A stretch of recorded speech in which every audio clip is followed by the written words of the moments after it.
Welcome to the Deep Dive. Today, we're embarking on quite a fascinating journey. We're headed to Fuzhou Road in Shanghai. Now, this isn't just any old street. People often call it the first street of Chinese culture. That's right. And it's just overflowing with history, really vibrant stories, and some intriguing contradictions, too. It's almost like a living timeline of the city. It really is a journey through time. Because Fuzhou Road, well, the name itself has a history. Around 1850, it was actually known as Budaolu. Budaolu. Yeah, Cloth Road. Yeah. And it also had another name, Jiaowilu, which means Church Road. Okay. Why Church Road? Well, because it led straight to the London Missionary Society's Tian Church.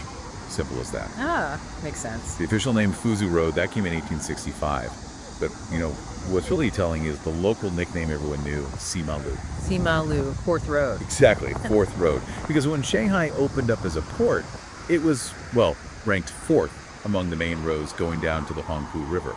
Those name changes, they aren't just bits of trivia, are they? It's like a compressed story of Shanghai's explosion onto the scene. Totally. From a trading post to this major international place, it reflects the early planning or maybe lack thereof sometimes. Right, and the colonial influences, definitely. And just how central trade and, getting goods around, how that shaped everything. And this constant mixing, east and west, practicality, always changing. That's where you really see that unique Hai-Pai, the Shanghai style, starting to bubble up. It is. Fuzhou Road is kind of a living fossil, in a way. Yeah, or a flowing encyclopedia full of contradictions, like you said, civilization and, barbarism, light and degradation. Just like Shanghai itself, really. Exactly. So the big question for our deep dive today is, what secrets, what stories does this street really hold about the city? Yeah, let's dig in. Okay, let's start right there with that big reputation. The first street of Chinese culture. I mean, this place was the center for modern Chinese publishing. Oh, absolutely. And it's amazing how the early publishing houses grew up right alongside China's modern education system, literally on this street. Like which ones? Well, the big one is the commercial press, the Shangwu Yin Shu Guan. It opened right here in 1897. Okay. Now, it was started by 4 compositors. They actually came from the American Presbyterian Mission Press. Right. But the real change happened under guys like Zhang Yuanji. They took it from just printing to being real pioneers in modern Chinese education. How so? Get this. They published China's first elementary textbook. It was called Newest Textbooks. And it ended up supplying something like 80% of the whole country's textbooks. 80%? Seriously? Like 80%? I mean, that's not just market share. That's shaping minds on a massive scale. Wow.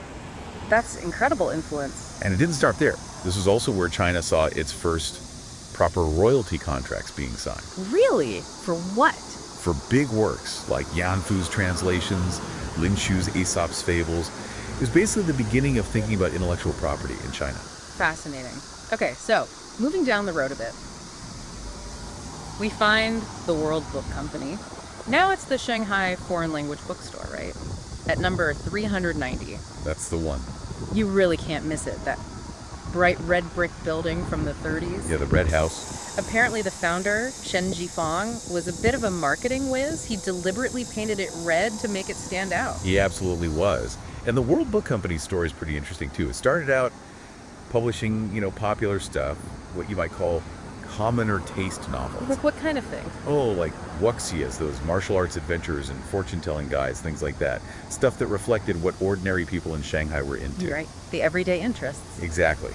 But then it started publishing more serious academic works. They have this ABC series with some really well-known authors. So a shift. Yeah, and that shift tells you something, doesn't it? It's Yeah. not just business. It shows Shanghai itself was changing. People were getting curious about more than just entertainment. They wanted knowledge, ideas from around the world. Self-improvement, maybe. Definitely part of it. And something else about Shen Jifang. He was very patriotic during the war against Japan. Famously vowed he'd never cooperate with the puppet government. Good for him.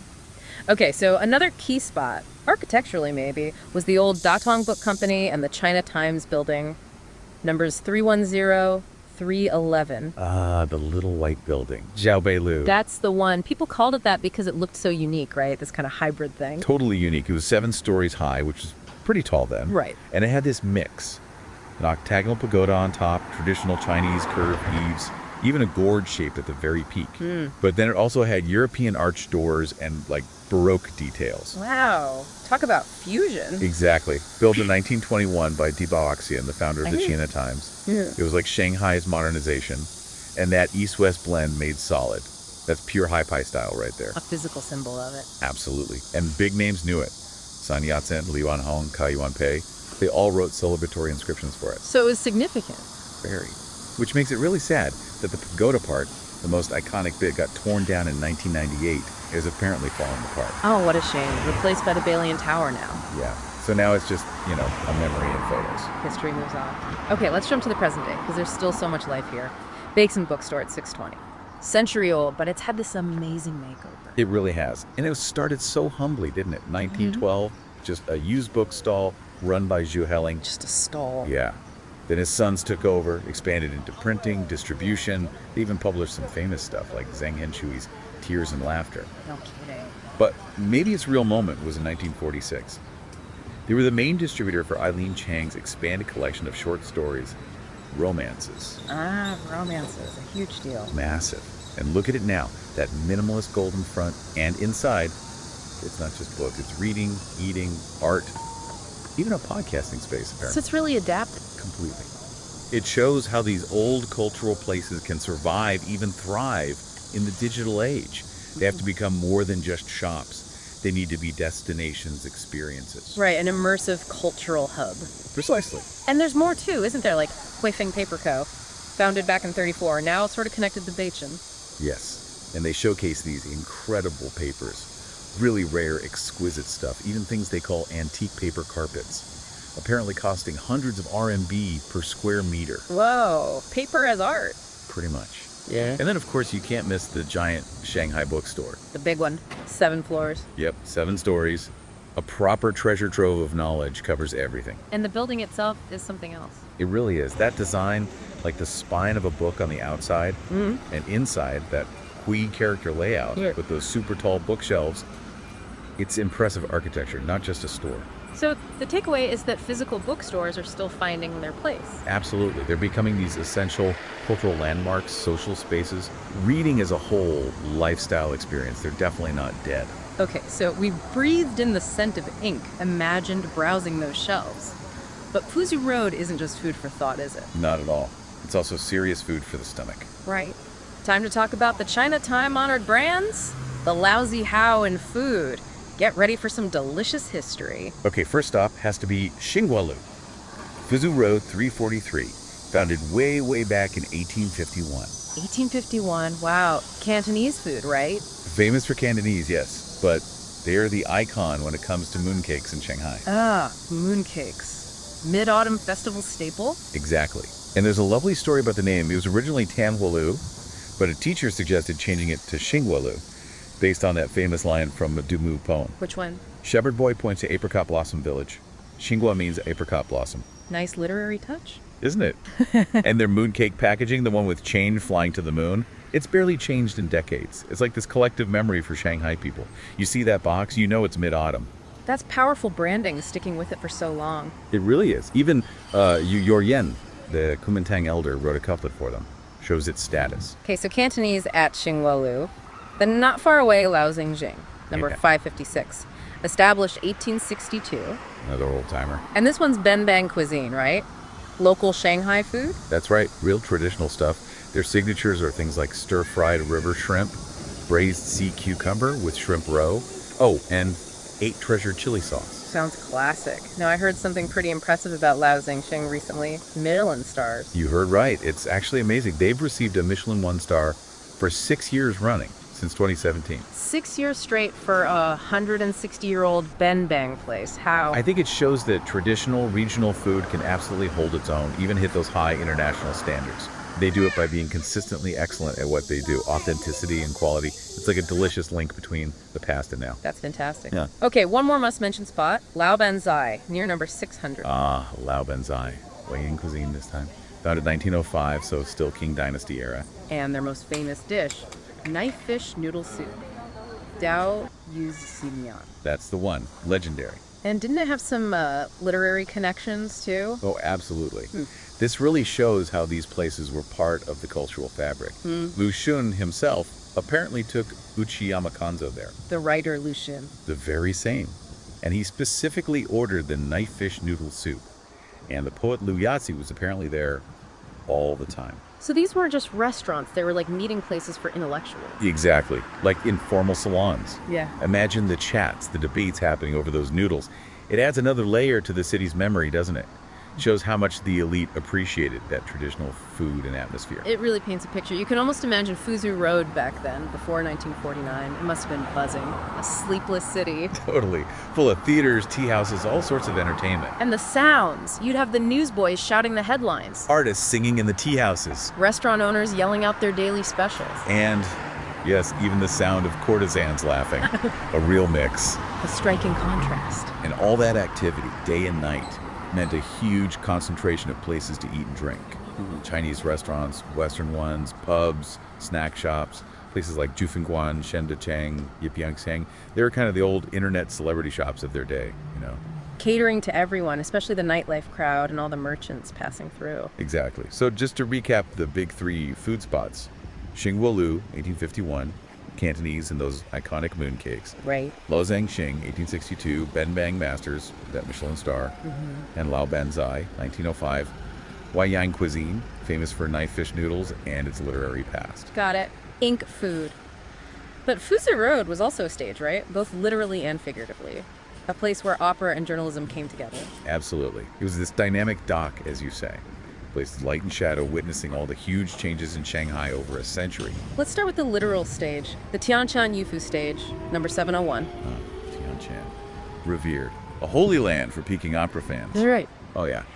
There's this famous saying in the opera world: if you don't perform at Tianshan, you won't become famous. Wow, that's serious status. It really is.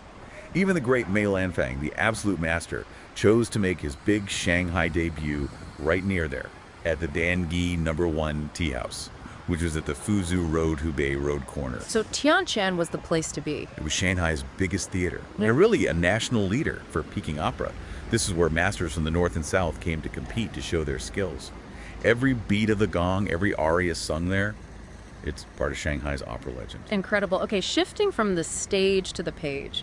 Fuzhou Road was also huge for journalism, wasn't it? One of the birthplaces of modern Chinese newspapers. It absolutely was. Think about it. Zhonghua Book Company, the commercial press we mentioned, the China Times, Huamei newspaper office, they were all clustered here. Right. Many of Shanghai's big four newspapers actually started on this street. Any particular stories stand out from that era? Well, there's a really cool anecdote about China's very first official newspaper extra, the Haowei. Oh, what happened? It was during the Sino-French War.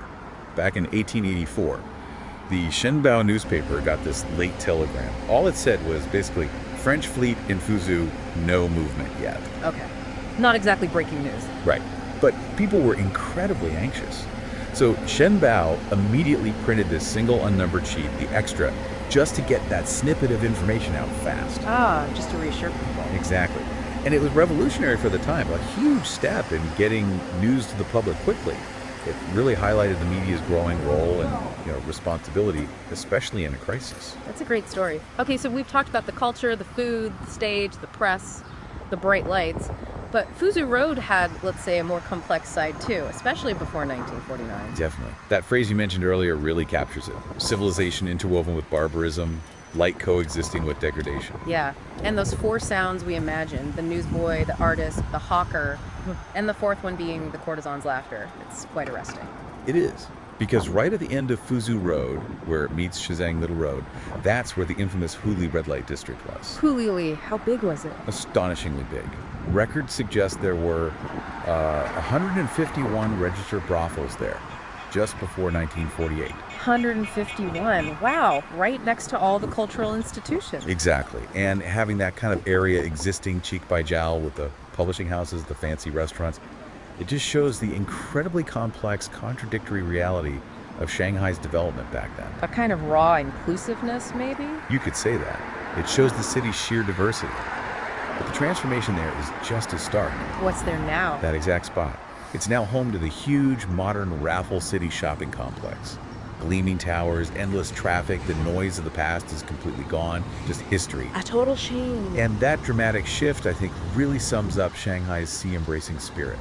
Its ability to constantly renew itself, redefine its spaces, all while charging ahead with modernization. So that brings our deep dive pretty much full circle. What an incredible street. It really is. From Budaolu, Cloth Road, to Simalu, Fourth Road for the locals, and now firmly established as the first street of Chinese culture. Feels like it's carried Shanghai's memories all this time. Nurturing, publishing, inspiring writers, feeding people amazing food, witnessing all these dramas.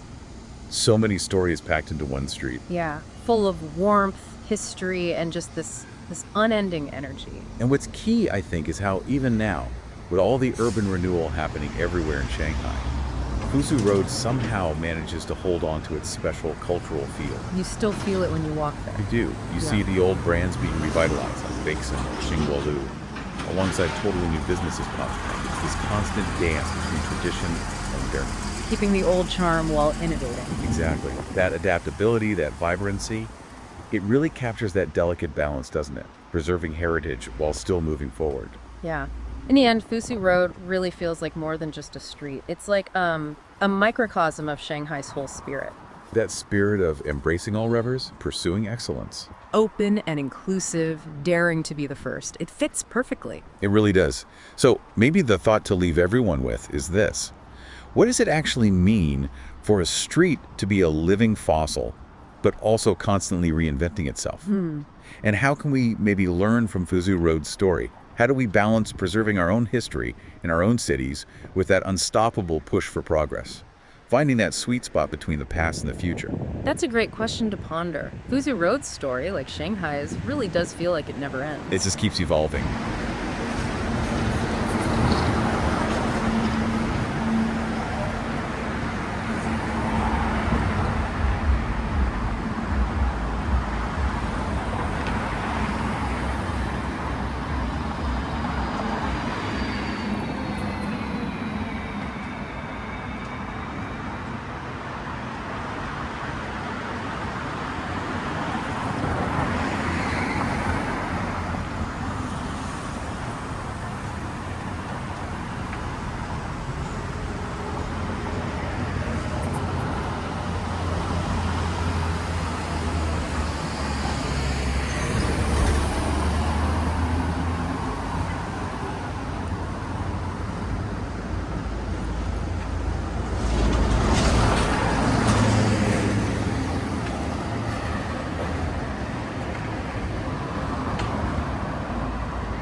也不是很大的大水嘛，应该是东湖那边没有什么冒水啊，那边没有啊。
小时候和同学约会去哪吗？上海福州。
家的不注意这个东西，